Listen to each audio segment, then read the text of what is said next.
বিপদ কখন কিভাবে কোথায় আসবে কিচ্ছু বলা যায় না, জানো তো।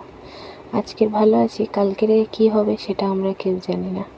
তো যাই হোক, আজকের মন মেজাজটা ভালো নেই, কারণ কদিন ধরে তোমাদের দাদাভাই তো খুব শরীর খারাপ, আর তার তুলনায় আজকের একটু ভালো আছে। আর আজকে তোমাদের দাদাভাই ডাক্তার দেখাতে নিয়ে যাওয়ার একটা কথা ছিল, তো যেহেতু আজকে রবিবার, ওর জন্য করে বললাম যে আজকে ডক্টর বসবে না। তো ও তো তোমাদের দাদাভাই কথা শুনছিল না, তো সোনাইকে দিয়ে আর পাঠিয়ে দিয়েছি। 3 দিনের তুলনায় আজকের একটু ভালো আছে, তাই জন্য সোনাইয়ের হাতে দিয়ে পাঠাতে পারলাম ভরসা করে। তো যাই হোক, বাবা আর ছেলে দুজনে ডক্টরের কাছে গেছে, আর আমি ভাবলাম কি যে আজকের আমি সকাল সকাল রান্নাটা করে নিই। আমি আর যাইনি, আর সত্যি কথা বলতে ধৈর্যই কুলোয় না, জানো তো। একটু একটু করে যেন আমি সেই মানসিক রোগী হয়ে উঠছি। তো যাই হোক, সোনাই নিয়ে গেছে, সোনাইয়ের উপর আমার ভরসা আছে, ও ঠিকঠাক সামলে নিয়ে যেতে পারবে। তো আমি এদিকে রান্না বসিয়ে দিয়েছি আজকে দুপুরবেলা। আর সোনাই ওর বাবাকে স্কুল মানে ডক্টরের কাছে নিয়ে যাওয়ার আগে আমি সোনাইকে বলেছিলাম, যাও একটু গিয়ে মাছ এনে দাও। আর তোমাদের দাদাভাইয়ের এমন অভ্যাস, মাছ ছাড়া তো ভাত খাবে না। সবজি টবজি যাই রান্না করি তার মধ্যে 1 পিস মাছ দিতে হবে। তো যাওয়ার পথে, ওরা যাওয়ার আগে আগে গাড়িটা নিয়ে গিয়ে 2টো মৃগেল মাছ এনে দিয়েছিল, সেই দুটোই আজকে রান্না করছি। শুধু আলু দিয়ে আর বড়ি দিয়ে রান্না করব। তো মাছ দুটো কেটে নিয়েছি, আর যখন মাছ কাটছিলাম সেই ভিডিওটা নিতে পারিনি, কারণ সেই সময় না ঝিরঝির করে বৃষ্টি পড়ছিল, আর ফোনটা এমন একটা জায়গায় বসে আমি মাছ কাটছিলাম, ফোনটা রাখা যাচ্ছিল না, যার জন্য করে আজকের আর মাছ কাটার ভিডিওটা নেওয়া হয়নি। আর এই কদিন ধরে শুধু দেশি মাছ আনা হচ্ছে অল্প অল্প করে, আর খাওয়া হচ্ছে। ফ্রিজে কোনো মাছ রাখার চান্স হচ্ছে না, কারণ এখন একটু হাতে টাকা পয়সার টানাটানি আছে, যার জন্য বেশি বেশি মাছ আনছে না, ওই অল্প অল্প করে আনছে, আর ডেলির মাছ ডেলি খাওয়া হয়ে যাচ্ছে। তো যাই হোক, এখানে দেখো তোমাদের সাথে গল্প করতে করতে আমার সব মাছগুলো প্রায় ভাজা হয়ে গেছে। আর আজকের রান্না করব দুপুরে আমি বড়ি দিয়ে আলু দিয়ে মাছ দিয়ে ঝোল।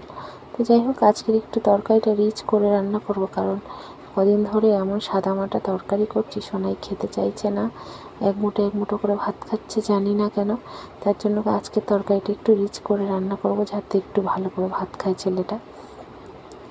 তো দেখতে দেখতে আমার মাছ ভাজাও কমপ্লিট হয়ে গেছে, আর শুধু তরকারিটুকু করে নিলেই হয়ে যাবে। আর আজকের তরকারিতে একটু গুঁড়ো লঙ্কা দিয়েছি বেশি করে। তো যাই হোক, ওরা সোনাই আর তোমাদের দাদাভাই আস্তে আস্তে আমার এদিকে রান্না হয়ে যাবে। আমি তার আগে মাছ আর ডালের বড়িটা ভেজে তুলে নিয়েছি। তো এদিকে আমি তরকারিতে জলও দিয়ে দিয়েছি। আর কদিন যা গরম পড়ছিল, একদম রাত্রে করে দিনের বেলা করে একটুও ঘুমাতে পারিনি, এত শরীর খারাপ লাগছে বলার মতো নয়, জানো তো। তো ভাবছি আজকের যেহেতু ঝিরঝির করে বৃষ্টি পড়ছে, একটু মনে হয় বিকেলের দিকে ঠান্ডা মতন পড়বে, একটু ঘুমিয়ে নেব।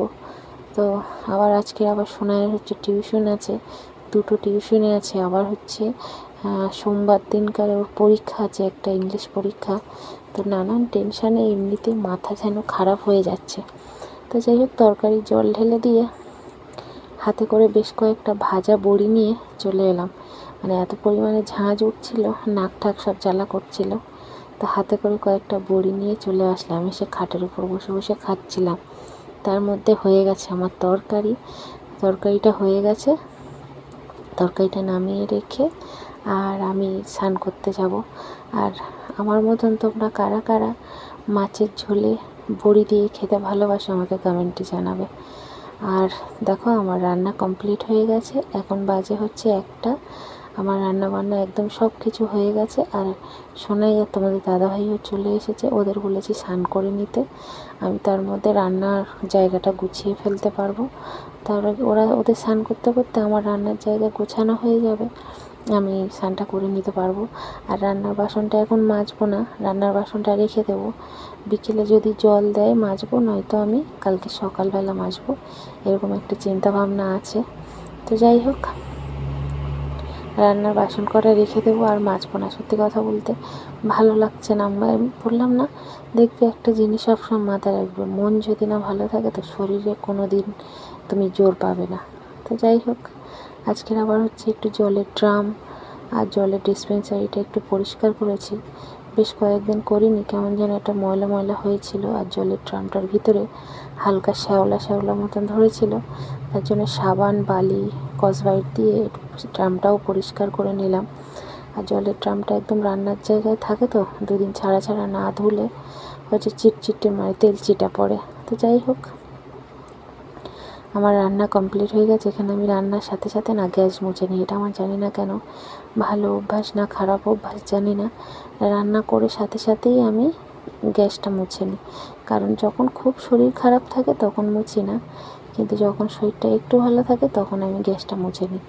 কারণ খুব ভুল ভবিষ্যৎ গ্যাস মোছা হয় না, নয়তো প্রায় দিনই আমি রান্নার পরপরই গ্যাস আর গ্যাসের টেবিলটা মুছে নিই। জানি না কেন না মুছলে না আমার যেন গা শিরশির করে, মনে হয় যেন একটা ঘর একটা বারান্দা, হুট করে যদি একটা লোক ঘরে আসে, যদি দেখে ঘর মানে বারান্দায় উঠেই সাথে সাথে যদি দেখে যে গ্যাসের জায়গাটা এরকম নোংরা হয়ে আছে, মানুষে কি বলবো বলো তো? মানুষের বাড়ি মানুষ কিসের জন্য যায়? যদি গিয়ে দেখে এরকম নোংরা হয়ে আছে, হয়তো সামনাসামনি কিছু বলবে না, তো পরে তো বলবে যে ওরা এরকম নোংরা। তো যাই হোক, আমার মোটামুটি সব কাজ বাজ সেরে ভাত মানে দুপুরে সব কাজ সেরে স্নান করে আমি ভাত খেয়ে একটু শুয়েছি। তখন বাজে তোমার আড়াইটার সময় এই যে জল এসেছে দেখো। আর আমি সকালবেলা এক বালতি জামা কাপড় কেচেছিলাম, জামা কাপড়টা কেচে রেখেছিলাম, জামা কাপড়টা ধোয়া হয়নি। তো যখন দেখলাম গামলাটা পাতা ছিল আর কলটা খুলে রেখেছিলাম, তো যখন আড়াইটা বাজে, তো ভাবলাম জল এসেছে যখন তাহলে একটুখানি জামা কাপড় কটা ধুয়ে নিই। খুব বেশি না, আমার একটা চুড়িদার, একটা প্যান্ট, আর তোমাদের দাদাভাইয়ের কিছু একটা গামছা আর সোনাইয়ের কয়েকটা জামা। তো এরকম করে বেশি ছিল না আজকের কাচা, ওই মানে কয়েকটা 4-5টা মতন জামা কাপড় ছিল। তো ভাবলাম আর কলপাম করে ধোবো না, যখন জল আসবে তখন ধোবো। জল না আসলে বিকেলে ধুয়ে নিতাম, যেহেতু জল এসেছে যার জন্য করে ধুয়ে নিচ্ছি। আর আকাশে মেঘে দেখো না অন্ধকার করে এসেছে, মনে হয় এই বৃষ্টি এলো। অন্য কোনো দিকে হচ্ছে জানো তো, তার আবহাওয়াটা এখানে পড়ছে। তো আমি যখন জামা কাপড়টা ভিজিয়েছি তো আমার তো শুকাতে তো হবে, যার জন্য করে ভাবলাম অন্তত জল সরে গেলে তারপরে ঘরের মধ্যে নিয়ে গিয়ে দড়িতে দিয়ে দেবো। তাই তাড়াহুড়ো করে শুয়েছিলাম, জল পড়া আওয়াজ শুনে সাথে সাথে উঠে এসেছি। ওই যে বলে না আমাদের মেয়েদের এমন একটা স্বভাব, দেখবে ঘরের কাজ যদি সংসারের কাজ পড়ে থাকে না, তোমার ঘুম হাজার কষ্ট হলেও হাজার ঘুম পেলেও তোমার আসতে হবে, কারণ তোমার কাজটা তো আর কেউ করে দেবে না, তাই না? তো মনে হয় এক্ষুনি বৃষ্টি আসবে জানো, ঝপঝপ করে কাজ বাজগুলো সেরে নিই। আর এই জলটা বেশিক্ষণ ছিল না জানো, আমার মানে জামা কাপড় কটা ধুয়ে বাসন কটা মাজারও টাইম দেয়নি, সাথে সাথে জল চলে গেছে। তো আমি জামা কাপড় ধোয়া জলটা ফেলে দিয়েছি, কারণ ওটা তো সাবান জল, ফেলে দিয়েছি, বলি দরকার নেই আর রাখবো না। তো ওই জলটা ফেলে দিয়ে ফের গামলাটা ধুয়ে বসিয়েছি, তার মধ্যে জলটা চলে গেছে। তো যাই হোক, যাই যাক, আমার মানে জামা কাপড়টা তো ধোয়া হয়ে গেল। আর মেঘলা মেঘলা করেছে, বৃষ্টি যদি হয় বেকার জলটা ভরা থাকলে নোংরা হয়ে যাবে। তো যাই হোক, মানে কলটা আমার ঘরের সামনে বসানো হয়েছে, মানে বাড়িওয়ালা কলটা একদম আমার ঘরের সামনে বসিয়েছে। এখনও পর্যন্ত কলপাড়ে পাইপ কিনে নিয়ে যাওয়া হয়নি, ওর জন্য করে বাড়ির ভিতরে কেউ এখানে আসে না জল নিতে, কারণ একদম আমার ঘরের সামনে, তো বাজে ব্যাপার লাগে না, মানে দেখতে খারাপ লাগে যে একদম একটা মানুষের ঘরের সামনে থেকে জল আনবো বাজছে, আর ভিজে জল পড়ে ওখানটা কাদা হয়ে যাবে। তো যাই হোক, এখন বাজে হচ্ছে তোমার 3:30 মতন বাজে, আর সোনাই পড়তে বেরিয়ে গেছে। আর সোনাই জাস্ট ঘর থেকে বেরিয়েছে, আর মানে কি বলবো, মুষলধারায় বৃষ্টি এসেছে। সোনাইও, আমিও ঘুম ঘুম আসছিল না, ও পড়তে যাবে 3:30টার দিকে, তো ওকে তো ঢেকে দিতে হবে, আর আমি ঘুমিয়ে পড়লে ওকে কে ডাকবে বলো? যার জন্য করে আমি ঘুমাচ্ছিলাম না, কাজবাজগুলো গুছিয়ে রেখে, আর ওই বৃষ্টি এসেছে চুপচাপ ছিলাম। তো সোনাইকে ডেকে তুলে পড়তে পাঠিয়ে দিয়েছি, দিয়ে মনে হয় সোনাই মানে স্যারের বাড়ির কাছাকাছি গেছে, ঝুমঝুম করে বৃষ্টি এসেছে। তো এইদিকে দেখো, এই যে একটা পুচকি, বিপদের শেষ নেই, শুধু পায়ে পায়ে জড়াচ্ছে, কোথায় পায়ের তলায় পড়ে না পড়ে ভীষণ ভয়ে ভয়ে আমি নিজের ঘরে হাঁটাহাঁটি করি জানো তো। আর কত জোরে বৃষ্টিটা হচ্ছে দেখো না, আমি বেশ কিছু জামা কাপড় ছাওয়ায় দিয়ে দিয়েছি, আর কয়েকটা দিতে পারিনি, মানে হুট করে বৃষ্টিটা চলে এসেছে। তো যাই হোক, ভিডিওটা জানি না কেমন হয়েছে, যদি ভালো লাগে লাইক কমেন্ট শেয়ার করো, সবাই ভালো থেকো, টাটা।